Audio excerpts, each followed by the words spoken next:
कहानियों की क्यारी में प्रस्तुत है मनोरंजक कहानी एक बोरी गेहूं। प्रतापनगर एक बहुत ही संपन्न राज्य था। वहां के राजा बहुत ही प्रतापी थे और प्रजा का पूरा ख्याल रखते थे। राजा ने पूरे जीवन प्रजा की मन से सेवा की थी, लेकिन अब वह बूढ़े हो चले थे, तो मन में बड़ी दुविधा थी कि उनके बाद राज्य को कौन चलाएगा। राजा साहब के 3 बेटे थे। अब तीनों ने एक ही गुरु और एक ही विद्यालय से शिक्षा ली थी, लेकिन राजा ये निर्णय नहीं कर पा रहे थे कि कौन राज्य के लिए सबसे अच्छा उत्तराधिकारी होगा। अब राजा ने तीनों बेटों की परीक्षा लेने की सोची। एक दिन राजा ने सुबह सुबह सभी पुत्रों को बुलाया और उन सबको एक एक बोरी गेहूं देते हुए कहा, मैं और तुम्हारी माता तीर्थ यात्रा पर जा रहे हैं। हमें वापस आने में 1 वर्ष से भी ज़्यादा समय लग सकता है। तुम तीनों की ये जिम्मेदारी है कि अपने हिस्से के गेहूं को संभाल के रखना, और जब मैं वापस लौटूं तो तुमको ये गेहूं की बोरी वापस लौटानी है। ऐसा कहकर राजा और रानी तीर्थ यात्रा पर चल दिए। सबसे बड़े बेटे ने सोचा, ये गेहूं की बोरी पिताजी को वापस लौटानी है, तो इसे मैं तिजोरी में बंद कर देता हूँ। जब पिताजी आएंगे तो वापस दे दूंगा। यही सोचकर उसने गेहूं की बोरी तिजोरी में रखवा दी, ताकि एक दाना भी इधर उधर ना हो। दूसरे बेटे ने सोचा कि तिजोरी में तो गेहूं सड़ जाएंगे, मैं इन गेहूं को खेतों में डलवा देता हूँ, जिससे गेहूं की अच्छी फसल होगी और पिताजी को एक बोरी के बजाय कई बोरी गेहूं दे सकूंगा। अब उसने न गेहूं के लिए अच्छा खेत देखा और न ही अच्छी उपजाऊ जमीन देखी और न ही खेत की घास फूस को साफ कराया। बस ऐसे ही एक बंजर जमीन पर गेहूं डलवा दिए और कभी उनकी देखभाल करने नहीं आया।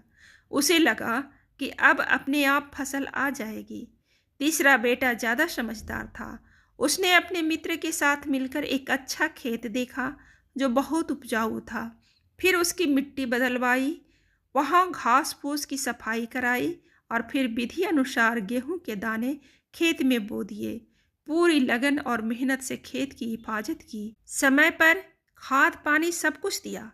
साल भर बाद पहली फसल आई। उसने फिर से उसे बो दिया, फिर और अनुपजा। खेत खलिहान लहलहाने लगे। राजा यही कोई 3 वर्ष बाद वापस आया। तीनों पुत्रों को देखकर बड़ी प्रसन्नता हुई, साथ ही मन में इच्छा थी कि ये जानने की कि बेटों ने गेहूं के साथ क्या किया। पहले पुत्र ने जैसे ही तिजोरी खोल के दिखाई, अंदर से बहुत बुरी बदबू आ रही थी। सब कुछ सड़कर राख हो चुका था। पिता ने कहा, ये अन्न है जिससे हम सबका जीवन चलता है, और तुम इसकी देखभाल नहीं कर पाए, तुम क्या राज्य संभालोगे। अब दूसरा बेटा पिता को उस जगह पर ले गया जहाँ उसने गेहूं को डलवाया था। वहाँ जाकर देखा तो जंगल था। बड़ी बड़ी घास फूस खड़ी थी। गेहूं का तो नामो निशान ही नहीं था। राजा बहुत नाराज हुआ और उसे भी राज्य का उत्तराधिकारी बनाने से मना कर दिया। अब तीसरा पुत्र पिता को अपने खेतों पर ले गया। वाह, दूर से ही एक अलग खुशबू आ रही थी। गेहूं की फसल लहलहा रही थी। चारों तरफ हरियाली और जीवन था, और उस खेत से 50 बोरी से भी ज़्यादा गेहूं उत्पन्न हो चुका था, और आज भी खेत में फिर से फसल खड़ी थी। राजा का मन देखकर बहुत प्रसन्न हुआ, और राजा ने तीसरे बेटे को अपने राज्य का उत्तराधिकारी बनाने का निर्णय लिया। दोस्तों, उस राजा की तरह भगवान ने भी हमें कुछ गेहूं संभाल के रखने को दिए हैं। वो गेहूं है हमारा जीवन, जिसे हम बेकार के कामों में नष्ट कर देते हैं। ईश्वर ने जीवन दिया है कि दुनिया का विकास करना, अपने ज्ञान को बढ़ाना और उसे बांटना, लेकिन हम लोग उस जीवन को सड़ा देते हैं।